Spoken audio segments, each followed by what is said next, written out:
So in a move which has surprised pretty much everybody, Hughie Fury has signed with Matchroom. That's right, he signed with Eddie Hearn. Very, very interesting. I certainly didn't see it coming. I think it's a very good move for Hughie Fury because he was going nowhere fast with Mick Hennessy, let's be real. Eddie Hearn obviously has a big stable of heavyweights for Hughie to potentially fight. Eddie Hearn in his latest IFL interview said that people are going to be surprised at who Hughie Fury gets matched with. Because according to him, Hughie and his dad, Peter, are, happy to fight very, very tough opposition. So we'll find out in the upcoming couple of weeks exactly who they're talking about putting Hughie in with. Some people have said Hughie versus David Price will be good.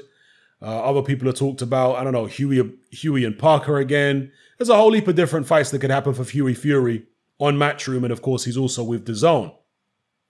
Now, some people have pointed out the fact that Hughie Fury not too long ago called Eddie Hearn a cockroach or something. I think it was a cockroach at some press conference. You'll be able to find it on YouTube. Just type in Hughie Fury, Eddie Hearn cockroach, and it will come up in the search results. So he called him a cockroach or something like that. Look, this is business. People say a lot of different things back and forth, and they end up working with each other. I mean, just look at Amir Khan and Eddie Hearn. They were at each other's throats for years, and then they ended up working together, So it is what it is. And I'm sure Eddie Hearn has said some negative things about Hughie Fury as well, Although Eddie Hearn holds back when it comes to criticizing fighters that, not always, but most of the time Eddie Hearn holds back compared to Frank Warren when it comes to criticizing fighters who are not signed with him. Because I think Eddie Hearn, being a cooler character, is always thinking, okay, well, I might at some stage actually sign this guy. So let me not lean in too hard when it comes to criticizing him. Whereas with Frank Warren, he's really scathing a lot of the time in his criticism of certain fighters. And I think he shoots himself in the foot with that. Because a lot of fighters, after, what Frank Warren has said about him, they don't want to sign with him because they just feel like he's overly vindictive, But with Eddie Hearn, I think he's a bit more pragmatic and practical. And although he does say some, negative things, he tries to sugarcoat them and he says them with a smile on his face and acts as though he's not being that horrible about it. And he's probably said those kind of things about Hughie Fury, truth be told. But yeah, Hughie Fury is now signed with Matchroom. As I say, it's a good move for Hughie. He was going nowhere fast with Mick Hennessy on Channel 5. He needs to be in the mix in a heavyweight stable that has big names in it. Yeah, Hughie Fury's already got 2 losses on his record, so there's no O to protect. So apparently they're ready to go ahead and just fight whoever. So let's see.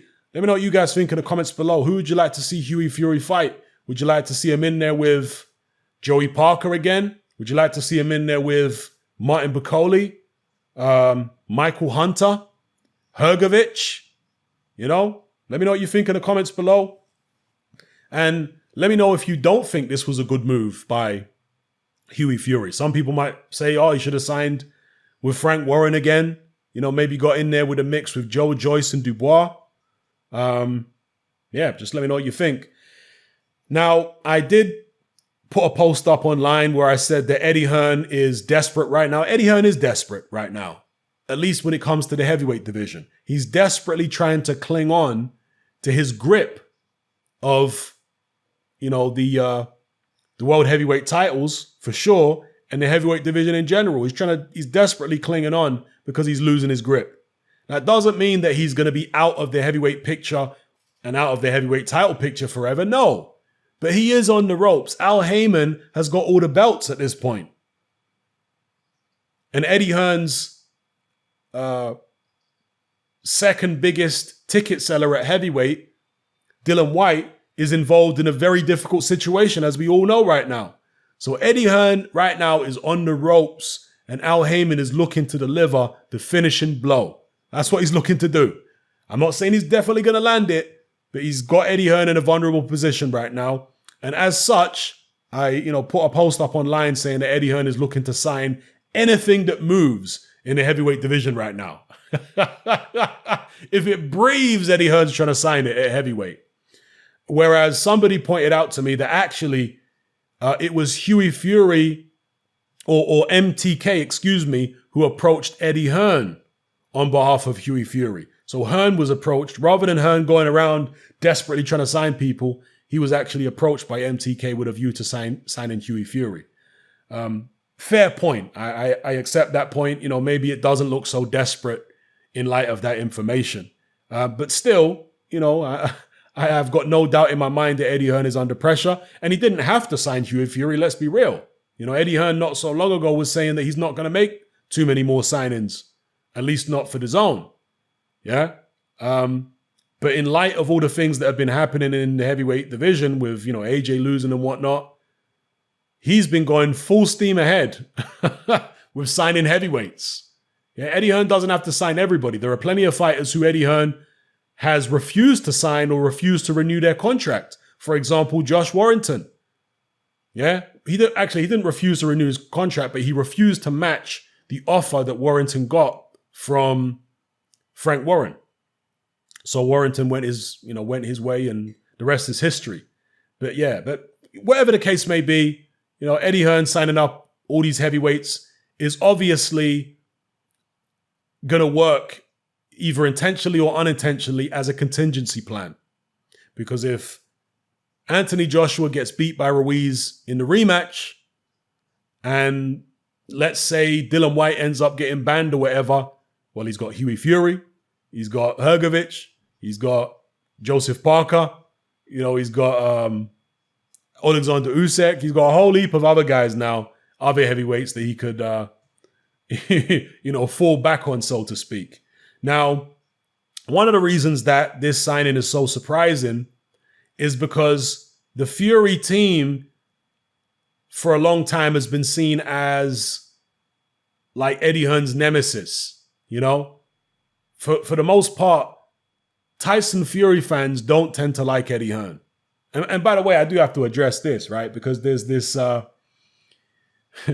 there's this attitude among some groups of boxing fans in the UK. And the attitude is that in order to be a hardcore boxing fan, you have to be a Tyson Fury fanboy and you have to hate Eddie Hearn. And that's pretty much all that is required to be classed as a hardcore boxing fan. Just be a Fury fanboy and despise Matchroom. There's no intelligence required. There's no deep knowledge of boxing required. No, all you need to do is hate Eddie Hearn and, kiss Tyson Fury's backside, and that's it. You qualify as a hardcore boxing fan, which is pretty absurd, right? But anyway, that's an aside. For the longest time, the Fury camp and Matchroom have seemingly been at odds. Now, there was a bit of a change. I always felt, though, that Peter Fury never really said that much critical about Eddie Hearn and Matchroom. Peter Fury was always the diplomatic one in the Fury camp. Even when he was still with Tyson, Tyson would come out making all these kind of bold statements. And when they would ask Peter Fury for comment, Peter Fury was a lot more measured and a lot more diplomatic in his answers. So Peter Fury's never come out and, been as critical of Matchroom, etc., as, other people within his family.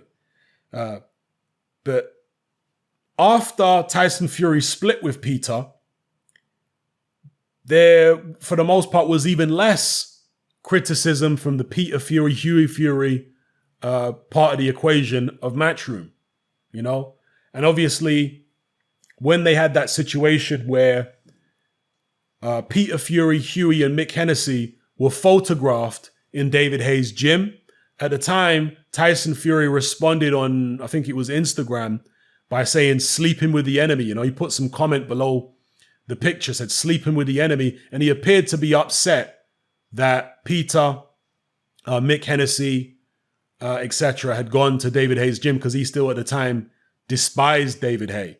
I mean, since then, in the past couple of weeks, Tyson Fury and David Haye have reconciled and, kissed and made up and all that. But at the time, that was seen as a treacherous move in the eyes of Tyson Fury. And that might have contributed to why he split with Peter Fury and why he left Mick Hennessy. I'm not saying it was the only reason, but it might have contributed to it based upon what Tyson Fury said about it. You know? So there appeared to be kind of a rift between them then, and I'm talking about Tyson Fury and Peter. So in light of that, it isn't as shocking to see Hughie Fury sign with Eddie Hearn. You know, in light of the fact that they've kind of broken away from, at least as an outsider looking in, they seem to have broken away from, Tyson and John and stuff like that. And I'm talking about Peter and Hughie. They tend to have broken away from them and they're going in their own direction and they're doing their own thing. I don't know if they're still on speaking terms. Maybe they are, but they don't appear to be as close as they used to be or in as good a terms as they used to be. So in that context, Hughie signing with Matchroom is not that shocking. It's still a shock. I'm still surprised, but it's not as big as of a shock as it would have been if it had happened 5 years ago. Then it would have been a huge shock. Anyway, let me know what you guys feel about this in the comments. Who would you like to see Hughie Fury fight in the Matchroom stable? Is it a good move for him? Is it not? Let me know what you think in the comments. And do you really rate Hughie Fury? Because a lot of people don't rate him. I personally wasn't impressed by his performance against Sam Peter. For me, Hughie Fury's most impressive performance was the Joseph Parker performance. And even though he officially lost, I thought the fight was a lot closer than the judges had it. I thought that they were hard done by when it came to them scorecards. I can understand that he was very negative in the fight. And a lot of people would say you got to take the title from the champion, but still, it's all about punches landed. It's not just about who's negative and whatnot. It is about punches landed. And I felt like the fight was a lot closer than they had it. And that version of Hughie Fury, I think, gives a lot of people problems if you can stick a move like that, Because, since the Joseph Parker fight, I haven't really seen improvement. Some people would say there was improvement in the Sam Sexton fight, but that's Sam Sexton. That's a much, much lower level to the likes of a Joseph Parker.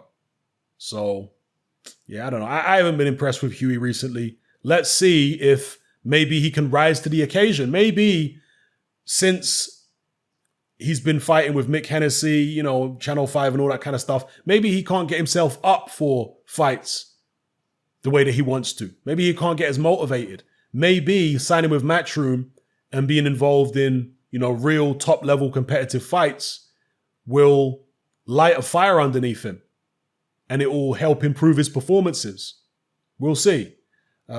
He's 24 years old. I know his dad was constantly banging on about that for years. He's only 24. He's only 24. Yeah, only 24. Let's hope he's not still saying the same thing when he's 34. Oh, he's only 34. He's got time.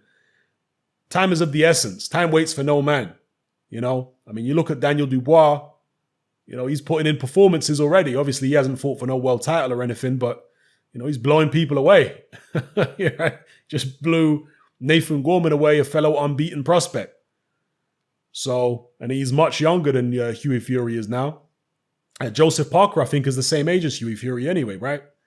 And although Joseph Parker had in my eyes, what was a close fight with Hughie Fury, he's also, beaten some guys, beat Andy Ruiz. So anyway, let me stop waffling on here. Let me know what you guys think in the comment section below. It's happening about. Join me on Patreon. I upload a minimum of 2 podcasts every single week, covering a wide variety of controversial topics, as well as live stream Q&A sessions. Take a look on screen right now at some of the podcasts I've produced so far. For just $3 a month, the equivalent of about £2 a month, you get access to all my new podcasts and my entire back catalogue of past podcasts, including my popular Confessions of a Nightclub Bouncer series. You can listen on your computer or on your smartphone or tablet by downloading the Patreon app from the Google Play Store or the App Store for free. The Patreon app also allows you to download each podcast in MP3. For less than the price of a cup of coffee, you get access to dozens of hours of exclusive content.